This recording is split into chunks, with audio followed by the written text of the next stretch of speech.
আমি অন্তপুরের মেয়ে, চিনবে না আমাকে। তোমার শেষ গল্পের বইটি পড়েছি শরৎবাবু, বাসি ফুলের মালা। তোমার নায়িকা এলোকেশের মরণ দশা ধরেছিল ৩৫ বছর বয়সে।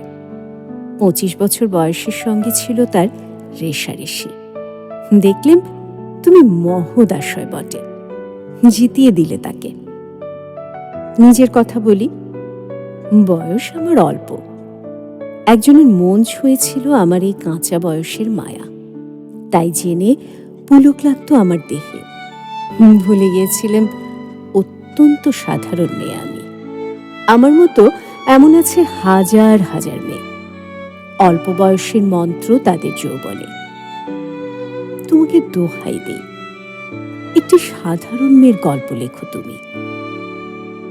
বড় দুঃখ তারও স্বভাবের গভীরে অসাধারণ যদি কিছু তলিয়ে থাকে কোথাও, কেমন করে প্রমাণ করবে সে? এমন কজন মেলে যারা তা ধরতে পারে?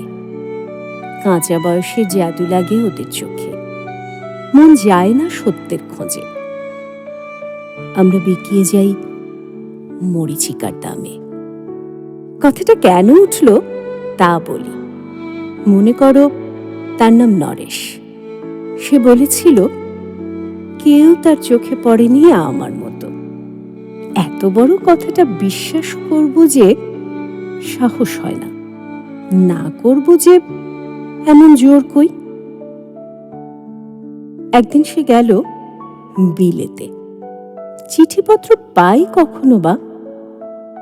মনে মনে ভাবি, রাম রাম, এত মেয়েও আছে সে দেশে, এত তাদের ঠেলাঠেলি ভিড়, আর তারা কি সবাই অসামান্য?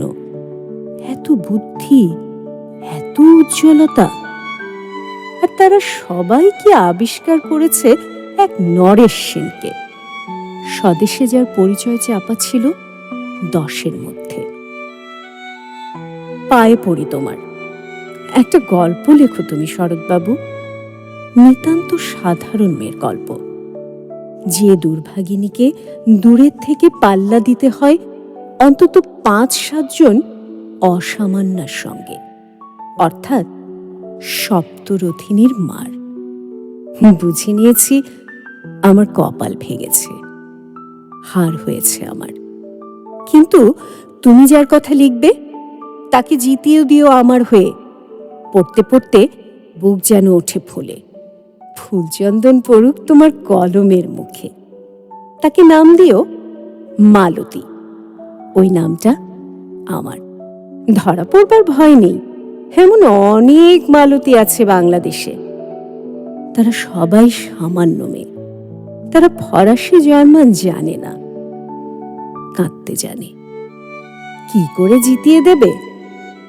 উচ্চ তোমার মন, তোমার লেখনী মহীয়সী।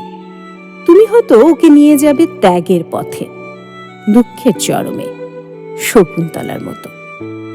দয়া করো আমাকে, নেমে এসো আমার সমতলে। রাখো না কেন নরেশকে 7 বছর লন্ডনে, বারে বারে ফেল করুক তার পরীক্ষায়। আদরে থাক আপন উপাসিকা মণ্ডলীতে। ইতিমধ্যে মালতী পাশ করুক MA কলকাতা বিশ্ববিদ্যালয়ে। গণিতে হোক প্রথম তোমার কলমের 1 আঁচড়ে।